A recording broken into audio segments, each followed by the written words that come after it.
Hello everybody and welcome to the ToniSport Newsfeed. Today we are back for you with the second part of our shock package topic.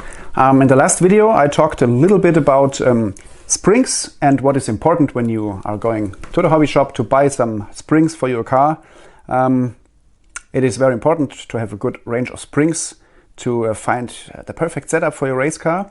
And today we want to talk about the shock oil, which is even more important as the springs, or the same important as shock springs are.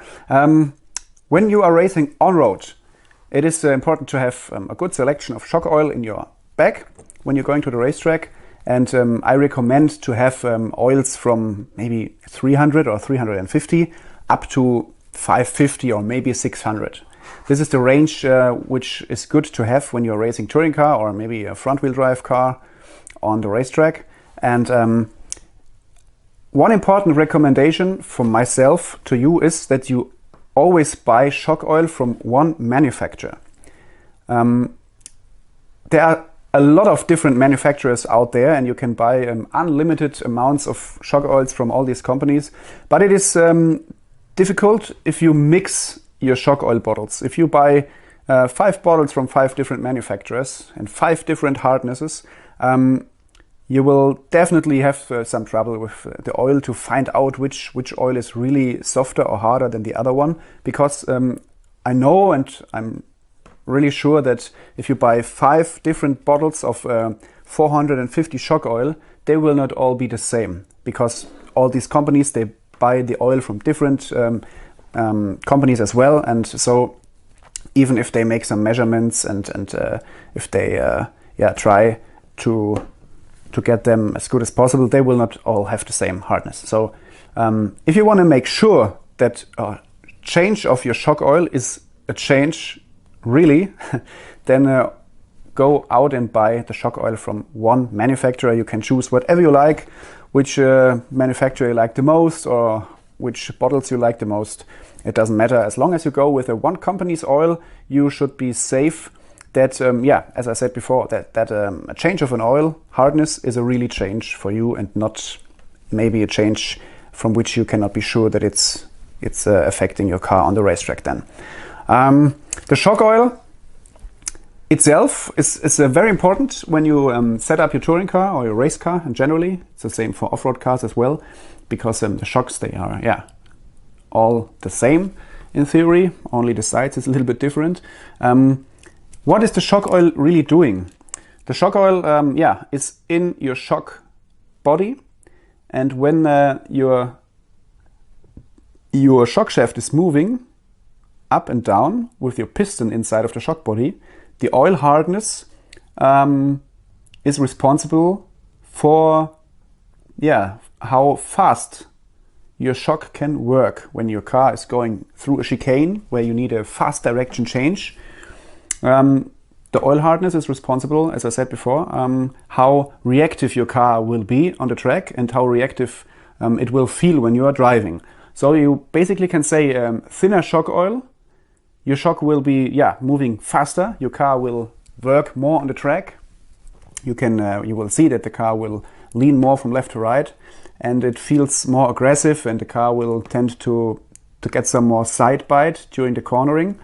And on the opposite side, when you go with a harder shock oil, you will have a little more shock pack, and your shock will not be super reactive, but your shock will create a little bit more pressure on the tires. So when you want to have a car which is really aggressive, go with thinner shock oil and harder springs, because this combination will make your springs and your shocks work as fast as possible. When you want to have a car which is smoother and not that kind of aggressive, you should go with a thicker oil and maybe a softer spring to get a slow working and smooth working shock.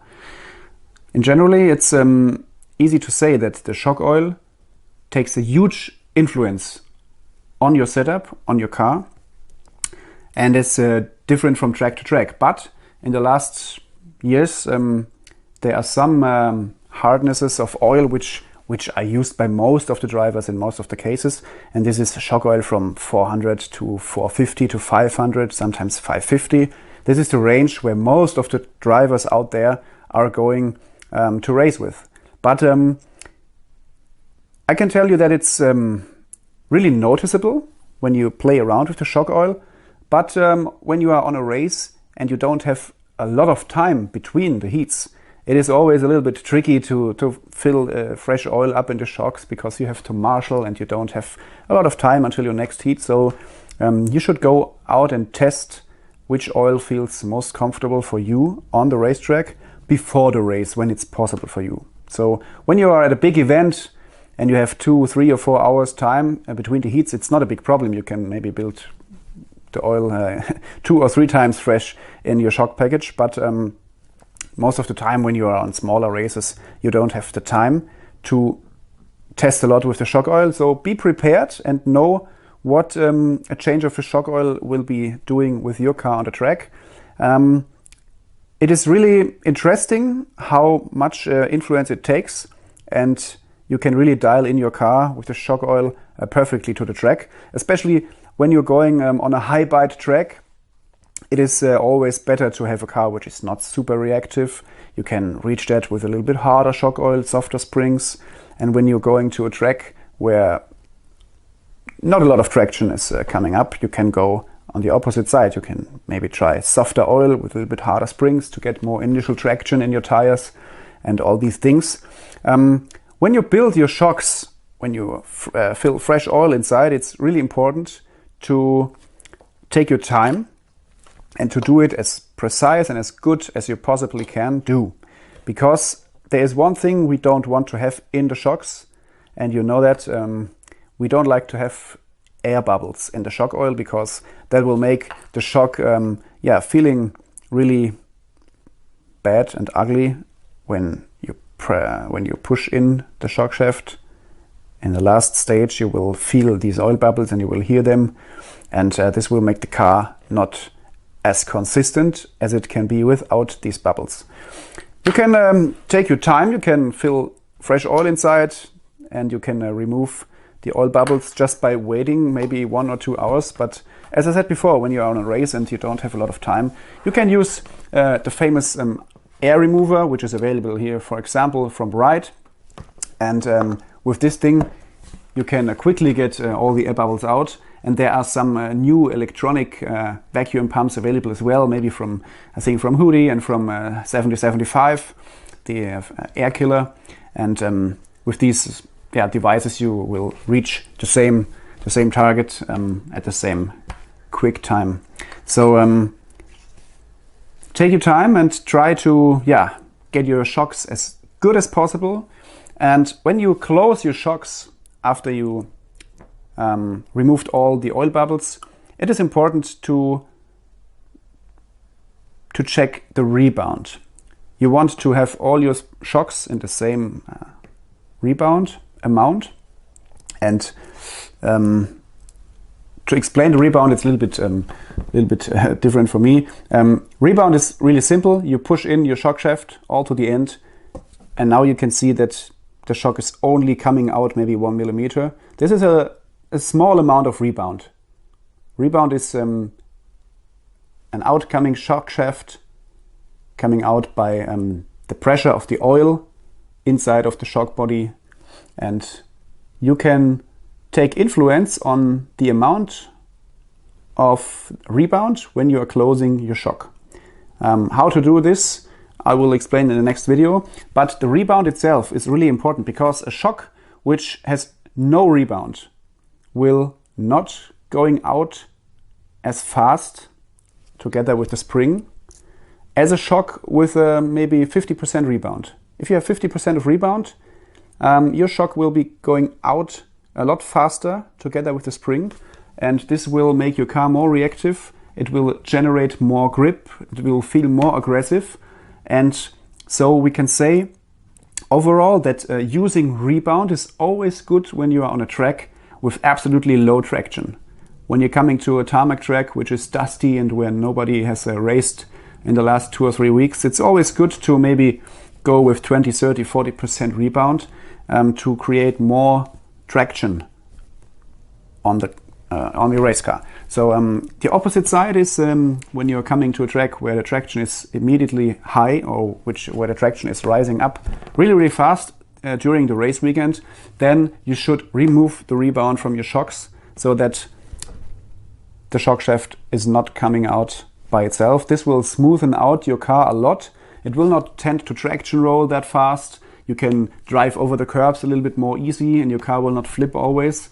And a lot of times when you see cars flipping always in every corner and every curb, then the people, they mostly made mistakes with the shock package. They run too soft oil, too hard springs, too much rebound, maybe wrong shock positions, and all these things together, they will cause the car to feel really twitchy and to traction roll a lot. So rebound is very important. Check it. Check all your shocks, that they are all the same. And in our next video clip, which will be on in a few days as well, I will explain a little bit more detailed what you also can